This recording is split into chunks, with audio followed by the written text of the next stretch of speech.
Bonjour et bienvenue dans ce nouveau tutoriel. Comme vous le voyez, le fond a changé car aujourd'hui nous ne sommes pas dans Grass, mais dans une autre technologie à votre disposition, eduge.ch. Nous allons voir comment, comme toujours, simplement et en quelques clics, organiser une vidéoconférence avec vos élèves. La vidéoconférence complète utilement le dispositif que nous avons élaboré ces dernières semaines sur Grasp. Elle permet en effet un vrai direct, soit avec un groupe d'élèves, soit avec l'ensemble de la classe, et permet d'avoir ces discussions de manière synchrone, tout en favorisant également les échanges entre les élèves. Vous allez voir que cela est particulièrement simple et qu'il est également très aisé pour les élèves de rejoindre votre conférence.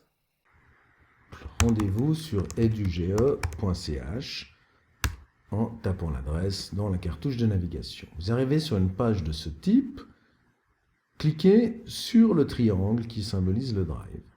Vous êtes redirigé vers une page pour vous loguer. Loguez-vous avec le même nom que pour votre mail et le même mot de passe. Et on se connecte. Voilà. Vous arrivez ici dans le Drive, qui est un espace dans lequel on peut stocker différents types de fichiers sur Eduge. Bon, vous voyez que chez moi, il y en a un certain nombre. Chez vous, il sera peut-être vierge. Ça ne joue aucun rôle. Vous avez ici, par contre, cette petite icône avec 9 points. Cliquez sur l'icône. Vous voyez apparaître ces différents logos et allez sur Meet, la petite caméra qui va vous permettre de faire une vidéoconférence. Vous y êtes, rien de plus simple. Maintenant, rejoindre ou démarrer une réunion. C'est ce que vous souhaitez faire, donc cliquez sur le plus, donnez un nom à votre réunion,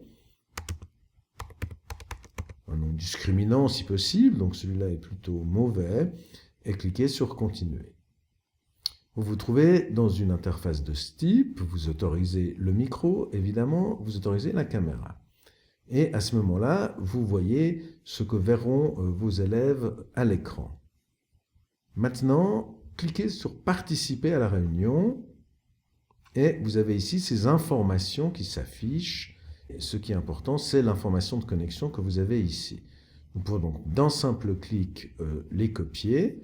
On voit qu'elles ont été copiées dans le presse-papier et les envoyer à nos élèves, soit via Grasp, soit via une autre technologie. Par exemple, par mail, de la façon que vous préférez. Maintenant, j'ouvre une fenêtre de navigation privée, donc ça c'est intéressant pour vous. Ça vous permet d'avoir plus ou moins la double vision. Alors j'ouvre cette fenêtre de navigation et dans cette fenêtre, je vais coller le lien.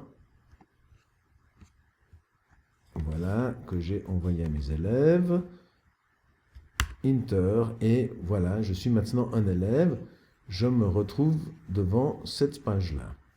Donc je peux ici taper mon nom. Donc attention, il faut être assez précis, avoir des consignes assez précises, parce que n'importe qui depuis Internet peut apparaître dans votre réunion. Donc là, je fais l'élève et l'enseignant, vous l'avez bien compris, mais il faut être particulièrement prudent, insister pour que les parents soient présents au moment de la réunion avec leurs enfants et pour qu'ils utilisent leur vrai nom et non pas des pseudos que vous ne pourriez pas identifier. Et ils cliquent sur Participer. Vous participerez à l'appel lorsque vous serez invité. Alors, retournons côté enseignant. Paul, non vérifié car il vient d'Internet, donc on ne peut pas être sûr, il pourrait s'agir de n'importe qui, d'où l'importance des consignes dont nous avons parlé avant. Nous acceptons notre élève et nous voyons donc ici que nous avons Paul et l'enseignant qui participent et discutent lors de cette vidéoconférence. Alors vous avez quelques autres informations. Vous pouvez, en cliquant ici, travailler pour couper le micro de l'élève.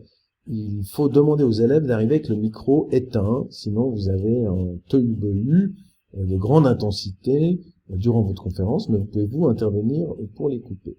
Vous avez aussi ici une petite option en chat qui va vous permettre, en écrivant en bas, de compléter utilement ce que vous dites oralement. Si vous venez ici, vous voyez apparaître réunion et en cliquant quel est le nom donc, de votre conférence, vous retrouvez cette URL que vous avez transmis à vos élèves. Vous pouvez également présenter une ressource que vous trouvez sur votre écran. Donc l'intégralité de votre écran, une fenêtre, disons l'intégralité de l'écran. Alors vous voyez ici, cette interface de conversation s'ouvre. Vous sélectionnez par exemple l'écran entier. Voilà, vous l'autorisez et vous êtes en train de présenter votre écran, ce qui vous permet de donner quelques indications de ce type, et ensuite vous retournez sur votre interface, vous arrêtez la présentation. Voilà, en quelques clics, comment organiser une vidéoconférence simplement avec l'ensemble de vos élèves. J'espère que ces quelques informations vous seront utiles. N'hésitez pas, si vous avez des questions, comme d'habitude, à les poser dans la cartouche de commentaires qui se trouve en dessous de cette vidéo. Bon courage et joyeuses Pâques.